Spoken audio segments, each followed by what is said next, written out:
여러분, 그 포항의 눈물이라는 말을 들어보셨습니까? 포항의 눈물.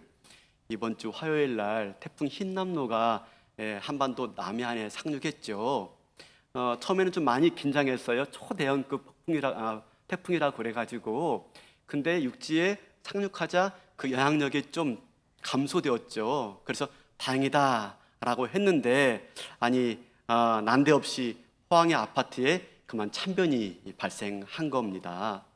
그날 밤에 시간당 100mm가 넘는 폭우가 쏟아져 가지고 포항의 한 아파트 주변의 하천이 범람한 겁니다.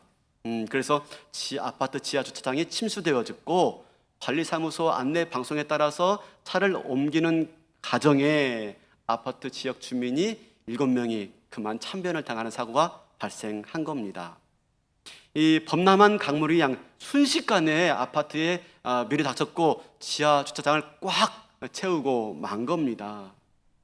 추석을 앞두고 사고를 당한 가족들의 장례식을 살펴보면서 신문 기사가 제목이 포항의 눈물이었습니다. 추석이라면 흩어진 가족들을 다시 만나서 정을 나누고 사랑을 나누고 따뜻한 그 한 가족의 정을 누려야 되는데, 그게 아니라 오히려 이별의 아픔을 사겨야 되는 눈물의 시간이었으니 포항의 눈물이라고 아마 기사를 적은 게 아니겠는가 생각이 듭니다. 사고 다음 날 이제 집에서 식사를 하는 가운데 식구들과 그 사건을 나누게 되었어요. 실종되어서 구조를 애타게 기다렸는데 끝내 시신으로 돌아온 그 현실 앞에서 참 안타깝다라고 말을 나누게 됐는데, 참 차를 빼러 갔다가 그런 일들 당했으니 참 얼마나 안타깝겠는가 했더니 딸내미가 딱 큰 이런 말 하는 겁니다. 아니, 차가 중요해, 사람 목숨이 중요해. 그러면서 그까지 차를 구하려다가 목숨을 잃는 경우가 어디 있어 라면서 말을 하는 거였어요. 안타까운 마음에 말을 했지만 사실 그게 그렇게 간단한 말이 아니죠. 간단한 일이 아니죠. 왜냐하면 이분들도 그런 변을 당할 줄을 몰랐던 거죠. 알았다면 내려갔겠습니까? 안 내려갔죠. 그냥 하천이 범람해서 차가 침수되는 정도로만 알았기 때문에 차만 빨리 옮기자 하는 마음으로 내려갔지, 그만 물이 밀밀듯 들어와서 지하 주차장을 꽉 메울 줄 누가 알았겠습니까? 그래서 제가 그랬습니다. 아니야, 아마 그렇게 될 줄 몰랐을 거야. 물이 삽시간에 차오를 줄 몰랐을 거야. 그렇기 때문에 내려갔던 것이지, 아빠라도 아마 내려갔을걸? 이라고 말을 했어요. 저라도 그쵸? 차를 옮기러 아마 내려갔을 거예요. 근데 목숨을 잃게 될 줄 꿈에도 몰랐던 거죠. 실제적으로 그렇게 물이 차오른 시간이 채 20분도 안 된답니다. 20분 만에 그냥 물이 지하 주차장을 그냥 채워버리고 만 거죠. 알았다면은 차를 옮길 생각도 하지 않지요. 우리는 이 사건을 보면서 우리가 얼마나 한 치 앞도 못 보는 존재인가 하는 겁니다. 한 치 앞도 내다볼 수 없는 존재가 바로 우리 아니겠습니까? 그리고 더 나가서 우리가 얼마나 미련한지, 참 미련하다 하는 생각을 하게 되었어요. 왜냐하면 불과 한 달 전에 그 서울에 막 하늘이 뻥 뚫린 듯 기습적인 폭우가 쏟아져서 강남이며 신림동 일대가 완전히 물바다가 되었고, 신림동의 그 반지하에 살던 한 가족이 그만 몰살되던 우리가 경험이 있지 않습니까? 그런 우리들의 사건들을 보면서 이 일들을 내가 겪을 수도 있다라고 생각하지 않는 거예요. 누가? 우리가 말입니다. 우리가. 설마 그런 일들 나한테 발생하지는 않을 거야 라고 생각하는 것이죠. 우리가 말입니다. 사랑하는 성도 여러분, 우리가 우리 주변에 조금만 마음 열고 조금만 귀를 열고 귀 기울여 보면 얼마나 많은 경고와 얼마나 많은 사이렌들이 울려 퍼지고 있는지요. 그렇죠? 위험하다 사이렌과 경고가 그렇게 울려 퍼지고 있는데, 그럼에도 불구하고 우리는 그 사이렌과 경고에 대해서 별로 심각함을 느끼지 못해요. 실제로 지금 지구촌은 난리에 난리입니다. 몇 달째 우크라이나와 러시아가 지금 전쟁 중에 있습니다. 언제 이 전쟁이 극화돼가지고 핵전쟁으로 발발할지 몰라요. 그러면 지구는 끝나는 겁니다. 끝나는 거. 그뿐 아니죠. 지금 지구 온난화다, 기후 변화다라고 해서 지구촌 곳곳이 몸살을 앓고 있어요. 저 유럽은 진짜 몇백 년 만에 임하는 심한 기근으로 인해서 강이 바닥을 지금 드러내고 있고요. 또 그 캄보디아에는 아니 파키스탄에는요. 그 기습적인 폭우와 홍수로 인해서 1,100명이 넘는 사람이 한꺼번에 목숨을 잃는 기록적인 그런 재앙이 우리 가운데 지금 벌어지고 있어요. 모두 다 인간이 자연을 함부로 대한 결과이지요. 많은 학자들이 이구동성은 말하지 않습니까? 지구가 점점 뜨거워지고 있는데 여기서 멈추지 않으면 빙하가 녹게 되어지고 해수면이 올라가서 마침내 많은 지역이 물에 잠기게 될 것입니다 라는 경고 말입니다. 당진도 침수가 된다고 합니다. 당진도 예외가 아니에요. 이런 경고 앞에서 머지않아 인류의 대종말이 올 것이다 라는 경고 앞에서 우리는 어떻게 살고 있습니까? 과연 위기의식을 가지고 살고 있습니까? 그러면서 우리도 이런 위기 앞에서 우리가 어떻게 할까 대비하고 있습니까? 어떻게 하고 있습니까? 아무리 목소리 높여 사이렌을 울리고 경종을 울려도 우리는 그닥 크게 긴장하지 않습니다. 설마 그 일들이 곧 닥칠까?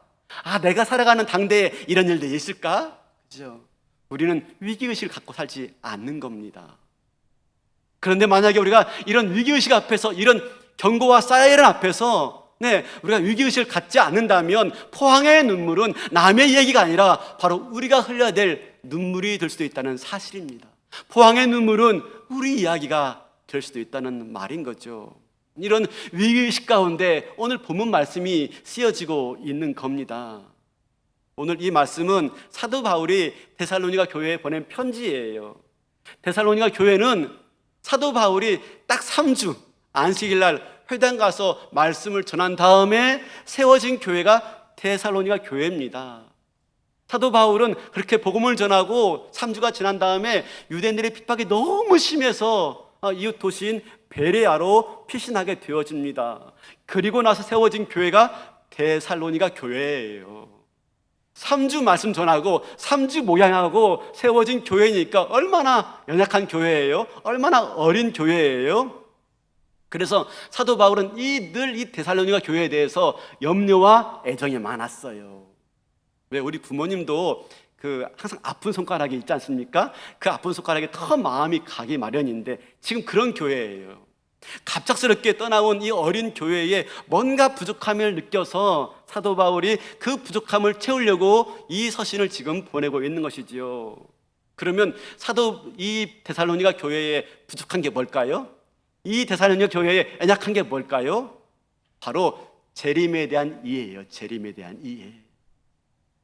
그리스도의 재림에 대해서 오해가 발생했고요, 그로 인해서 잘못된 행동이 교회 안에 퍼지게 된 겁니다. 이걸 바로잡고자 이 서신서가 쓰여지고 있는 것이지요. 당시 초대교회 신자들은 예수님이 곧 다시 오실 줄 알았어요. 왜냐하면 실제로 예수님이 승천하시면서 내가 다시 오리라 라고 말씀해 주었기 때문에 자기 살아생전에 예수님이 다시 재림할 줄 알았어요. 그런데 문제는 예수님의 재림이 점점 늦어지는 겁니다. 그래서 자기들 당대에는 예수님의 재림이 이루어지지 않을 수도 있어 라는 생각이 들게 되어지고 재림에 대한 기대의식이 점점 약화된 거죠. 그러자 재림에 대한 마음이 사라지고 재림에 대한 기대가 약화되어지자 어떤 현상이 발생했습니까? 세상 삶과 똑같은 일이 발생한 거예요. 우리 4장 5절 말씀 보여주시겠습니까? 3절 말씀. 4장 3절 말씀. 하나님의 뜻은 이것이니 너희의 거룩함이라 곧 음란을 버리고. 결국 뭐냐면 이들이 어떤 일이 발생했냐면 세상 사람들과 똑같은 모습이 교회 안에서 발생했는데 음란과 부정과 세욕이 그렇게 일어나게 된 겁니다. 다시 말하면 성적 타락이 일어나게 된 거예요. 왜냐하면 당시 데살로니가 지역이 그런 성적 타락이 극심한 도시였어요. 그런데 처음에 예수 믿을 때는요, 처음에 주님이 다시 오실 것이다 라고 하는 기대의식이 강렬할 때는요, 성도들이 세상 사람들이 살아가는 방식과 달랐어요. 이 땅의 것들에 대해서 집착하지 아니하고 과도하게 욕심을 부리지 아니하고 세상에 주는 즐거움에 탐닉하지 아니하고 서로 나누고 서로 베풀며 함께하는 아름다운 공동체를 이루며 살았는데 주님의 재림이 늦어진다, 주님의 재림이 당대에 이루어지지 않을 수도 있다라는 생각이 오게 되자 다시 옛날로 돌아가고 세상 사람들의 모습과 똑같아져 버린 겁니다. 여기에 대해서 사도 바울이 지금 경종을 울리면서 말씀하고 있는 거예요. 6절 말씀 보여주시겠습니까? 오늘 본문. 그러므로 우리는 다른 이들과 같이 자지 말고 오직 깨어 정신을 차릴지라. 자지 말고 깨어 정신을 차려라 라고 말하고 있습니다. 깨어 정신을 차려라. 무슨 말이죠? 곧 세상 끝이 임할 테니 정신 차리고 준비하라 라고 말하고 있는 것입니다. 이 사도 바울의 말을 한마디로 표현한다면 이렇게 말할 수가 있습니다. 종말 의식을 회복하라, 종말 신앙을 회복하라 하는 것입니다. 종말 신앙. 여러분, 종말에는 두 가지가 있어요. 두 가지. 하나는 뭐냐면 역사적 종말이에요. 이것은 아까 기후 온난화, 기후 변화와 같은 일들로 인해서 또는 핵전쟁 같은 일들로 인해서 인류 역사가 끝나는 겁니다. 그리고 예수님이 다시 오셔서 이 땅을 통치하는 거죠. 이게 인류 역사의 종말이에요. 또 하나의 종말은 뭐냐면 개인적 종말이에요. 이건 뭐냐면 내 인생에 이런저런 일들로 인해서 갑자기 이 세상을 떠나야 되는 일들이 생기는 것입니다. 그런 사고와 사건 때문에 말입니다. 우리는 예수님이 언제 재림할지 아무도 몰라요. 그리고 개인적으로 내 인생의 종말이 언제 찾아올지 아무도 몰라요. 그러므로 우리는 항상 깨어 정신을 차려야 되는 것입니다. 종말 의식 가지고 살아가야 되는 거예요. 이제 추석 명절 지났는데요. 추석 명절 잘 보내셨습니까? 맛있는 음식 좀 많이 먹으셨습니까? 성묘는 다녀오셨습니까? 성묘?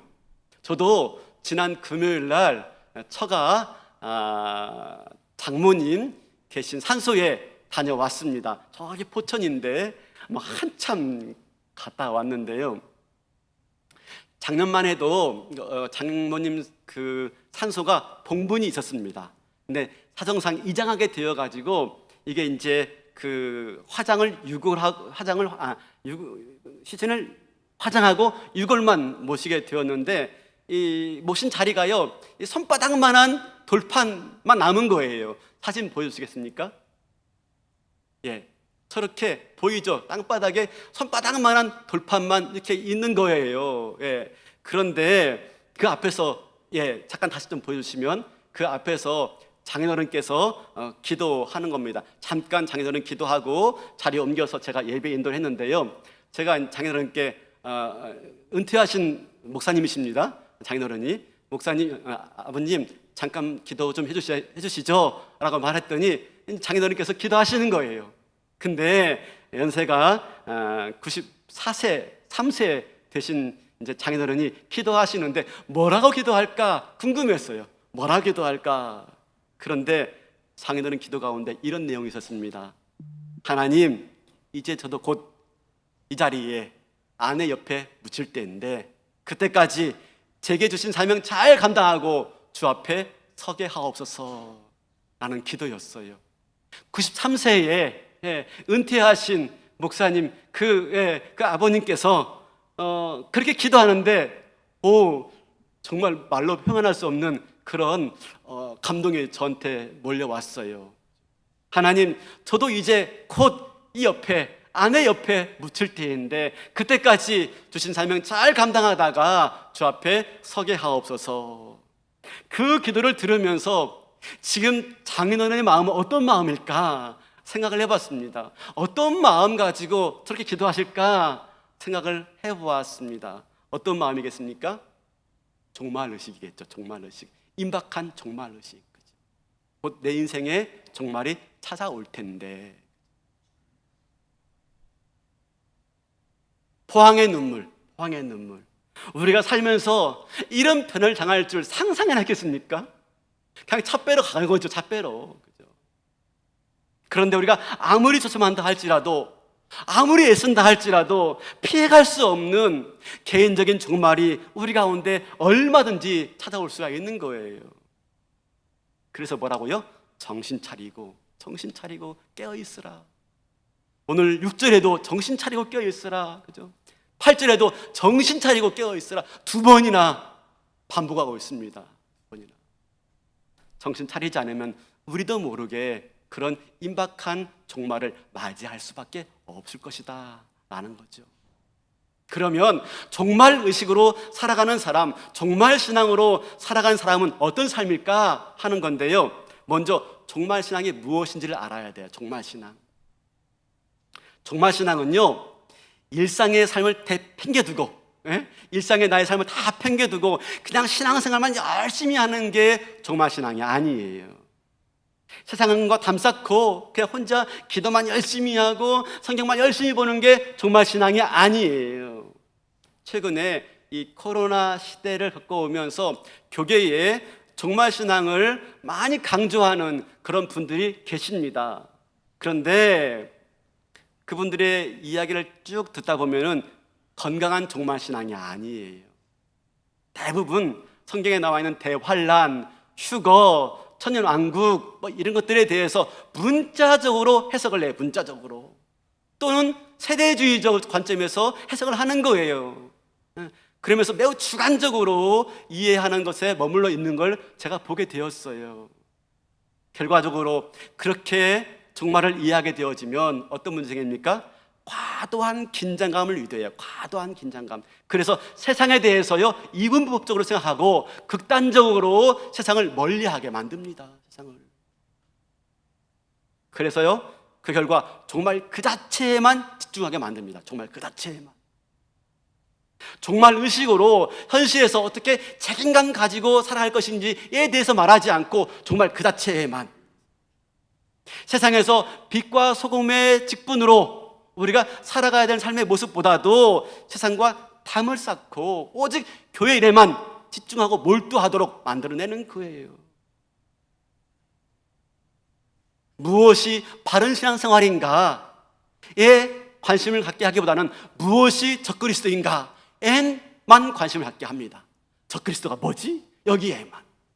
긍정적인 삶의 책임을 말하기보다도 부정적인 의식만 강조하는 그런 모습들로 종말 신앙이 변질되는 걸 볼 수가 있지요.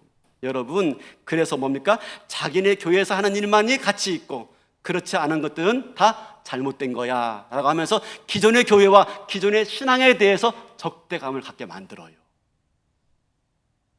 오로지 자기들이 말하는 신앙만이 절대적인 양 호도하고 만드는 것이죠. 이게 잘못된 종말 신앙입니다.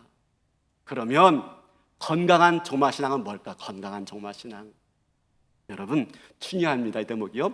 건강한 종말 신앙은 쉽게 말하면, 간단히 말하면 가치의 변화입니다. 뭐라고요? 가치의 변화입니다. 이게 건강한 종말 신앙입니다. 세상과 담쌓고 지내는 것도 아니고, 극단적으로 그렇게 과도하게 긴장하게 만드는 게 아니라 가치의 변화를 만들어내는 것. 우리가 정말 의식하고 살아가면 가치가 바뀝니다. 가치가. 세상에서 가장 소중한 것이 무엇인지, 내 인생에서 영원한 것이 무엇인지, 내가 정말 추구하고 내가 정말 목표로 삼고 살아갈 것이 무엇인지 그 가치가 바뀌는 거예요. 가치가. 이번 포항 아파트 지하 주차장 참변 사고를 보세요. 우리 딸내미가 그랬죠. 아니, 차가 중요해? 목숨이 중요해? 일이 그렇게 될 줄 몰랐으니까 차가 중요했죠.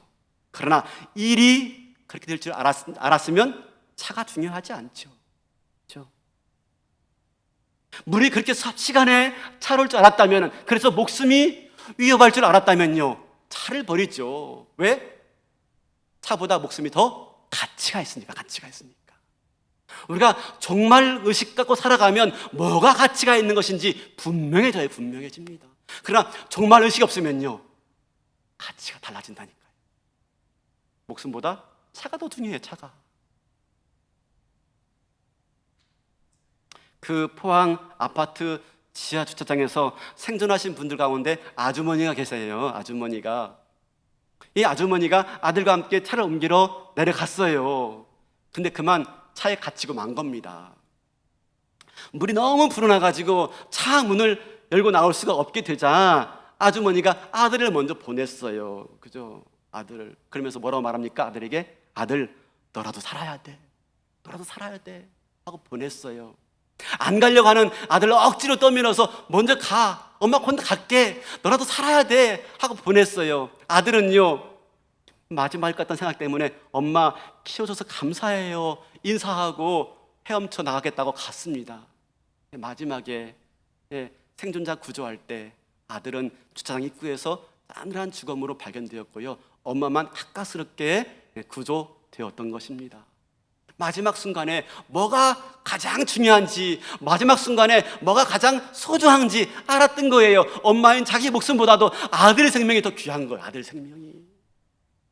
그 아들 생명을 위해서 자기가 먼저 아들을 보내고 있지 않습니까? 근데 그 엄마의 아주머니의 바람과 다른 결과를 맛보았지만, 정말 앞에서 정말 신앙을 가지고 살아간다면 뭐가 가장 가치 있는 것인지, 뭐가 가장 소중한 것인지, 뭐가 영원한 것인지 그게 분명해지는 겁니다. 분명해지는 거. 이게 깨어 정신을 차린다 하는 겁니다. 우리가 밤에는 뭘 잘 안 보여요. 밤에는. 네, 낮에는요 보이죠. 밤에는 뭐가 가짜인지 뭐가 진짜인지 안 보인다니까요. 낮에는요 뭐가 진짜인지 뭐가 가짜인지 보이죠. 우리가 언제 나쁜 짓 합니까? 언제? 화난 때 낮에? 아니요, 밤에. 안 보이니까. 도둑이 언제 나쁜 일 합니까? 밤에. 왜? 잘 안 보이니까. 그래서 오늘 본문에 뭐라고 말합니까? 5절에 이렇게 말하죠. 5절에 너희는 다 빛의 아들이요 낮의 아들이라. 우리가 밤이나 어둠에 속하지 아니하나니. 우리는 밤이나 어둠에 속하지 않았습니다. 우리는 빛의 아들이에요. 우리는 낮의 아들이에요. 그래서 뭐가 진짜인지 뭐가 가짜인지 알아요.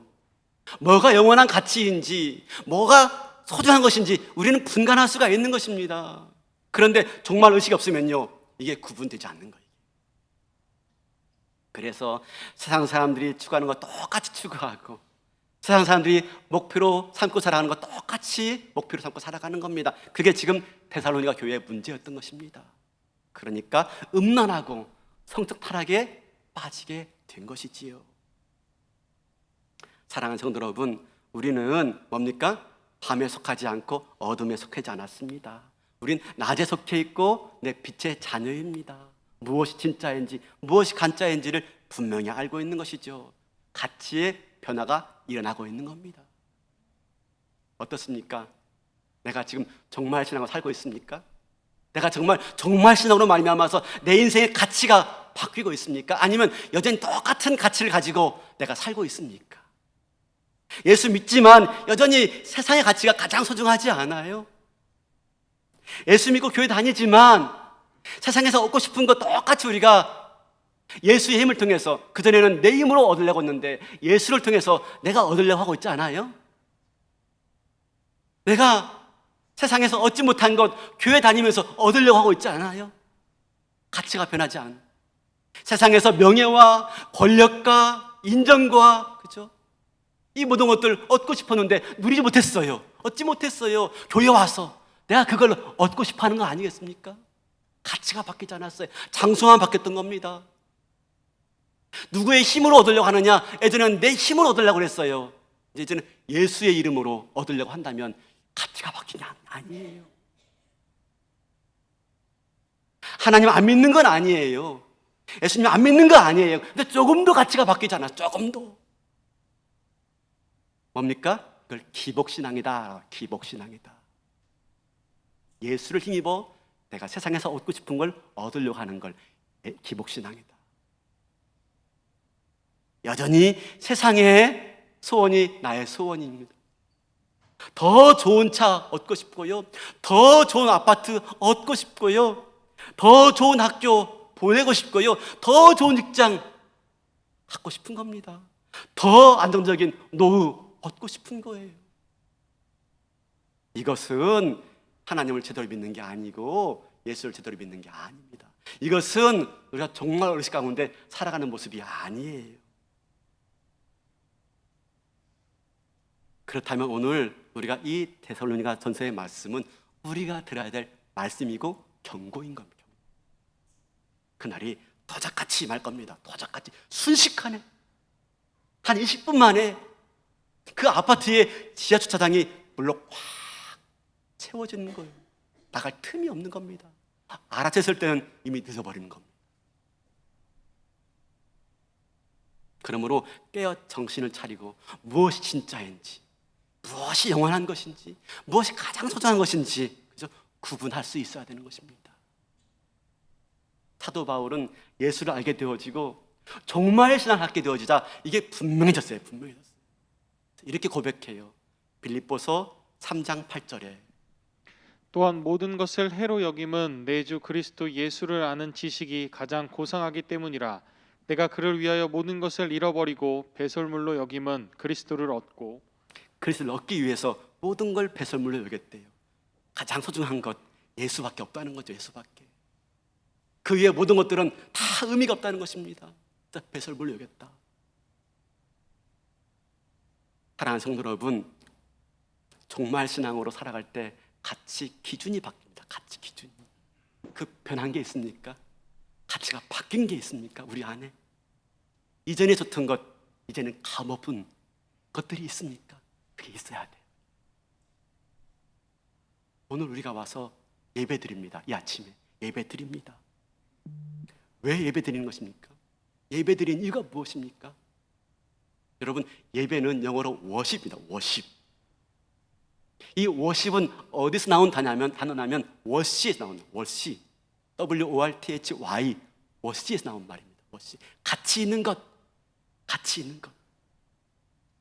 우리는 가치 있는 것을 경배합니다. 우리는 가치 있는 것을 예배하죠. 우리 가치 있는 것을 숭배해요. 숭배해요. 주일 아침에 나와서 예배 드릴 때 예수가 가장 가치 있는 분입니다. 그렇죠? 예수만이 내 인생의 전부입니다 라고 하면서 예수를 붙잡는 것, 이게 예배입니다. 예배. 우리가 한 주간 살아오면서 얼마나 수많은 가치들이 우리 안에서 오르고 내렸습니까? 왜 우리 그 오락실 가면은 그 뿅망치 있고 두더지가 이렇게 올라왔다 내려왔다 하는 거 있지 않습니까? 우리 안에 얼마나 많은 욕망과 얼마나 많은 세상의 가치가 올라갔다 내려갔다 올라갔다 내려갔다 했습니까? 그죠? 예. 한 주간 지내오면서 뻥뻥뻥. 예. 그런데 교회 와서 예배 드려다 보니까요, 그게 다 가짜예요. 가짜. 다 의미 없어요. 내 인생에 가장 가치 있는 건 예수밖에 없어요. 예수밖에. 예수가 전부예요. 왜? 내 인생의 모든 문제를 해결할 분은 예수밖에 없고, 예수의 보혈의 피가 내 죄와 내 인생의 문제를 해결해 주었기 때문에 예수밖에 없는 거예요. 그래서 오늘 이렇게 예배드린 줄로 믿습니다. 여러분, 예배는 무엇입니까? 예수밖에 없다고, 내 인생에 가장 가치 있는 것은 예수밖에 없다고 고백하고요, 확인하는 자리가 예배예요. 예배. 그래서 예배하지 않으면 우리 가치 기준이 바뀌지 않아요. 예배하지 않으면요, 세상에 좋은 것 계속 좋은 겁니다. 예배할 때 다시 기준을 잡아가는 것, 기준을 잡아가는 것. 왜 군대에서 사격할 때 0점을 잡는다고 하지 않습니까? 0점 잡는 거죠. 예배 드릴 때, 아 그래, 이게 맞아, 이게 맞아, 이게 맞아. 결론적으로 주일 예배는 우리를 깨어 정신을 차리게 만드는 것입니다. 한 주간도 미움과 질투와 시기와 분노로 살았어요. 한 주간도 누가 주도권 잡느냐? 팽팽했어요. 팽팽했어요. 내 자존심과 명예를 위해서 노심초사해왔어요. 그런데 교회 와서 보니까요, 다 의미 없어요. 부질없는 것들이에요. 예수만이 전부예요. 아 그렇구나, 이게 진짜구나, 이게 진짜구나. 한 주간 살아오면서 전쟁터 같은 삶 속에서요, 그죠? 욕망과 탐심과 죄악 덩어리 많았는데 다 버리고요, 그래 진짜 남는 건 예수밖에 없지, 예수밖에 없지 하면서 확인하는 자리, 다시 한번 내 인생의 가치를 새롭게 하는 자리가 예배의 자리인 거죠. 우리가 예배의 자리에 꼭 나와야 되는 이유가 바로 여기 있는 거 아니겠습니까? 그렇지 않으면 우리가 세상의 가치에 동화되고 말아요. 세상에서 추구하는 대로 살 수밖에 없는 겁니다. 얼마 전에 코로나가 시작되면서 직장 생활상 교회를 나오지 못하는 분이 계셨어요. 그래서 영상으로만 예배 드리다가 최근에 다시 이제 예배를 회복하게 되어서 나왔는데 저를 보자마자 이렇게 말하는 거였어요. 목사님, 건물로서의 교회도 중요하다는 걸 알았어요. 건물 안에서 예배 드리는 게 소중하다는 걸 알았어요. 하는 거였어요. 예배 마치고 내려가는 길이기 때문에 자세히는 묻지 않았지만 제가 그랬어요. 네, 맞아요. 그게 맞는 것 같습니다. 영상으로 예배 드릴 수 있어요. 영상으로 예배 드리는 거 맞아요. 틀린 거 아니에요. 근데 우리가 왜 건물로 모여서 예배 드리고 왜 회중이 함께 예배를 드려야 돼요? 그 이유가 무엇이에요? 아, 그렇구나. 이게 진짜 가치 있는 것이구나 라고 하는 걸 나 혼자만 확인하는 게 아니라 여기 모든 앉아있는 사람들이 다 같이 확인하는 것을 내 눈으로 똑똑히 보는 겁니다.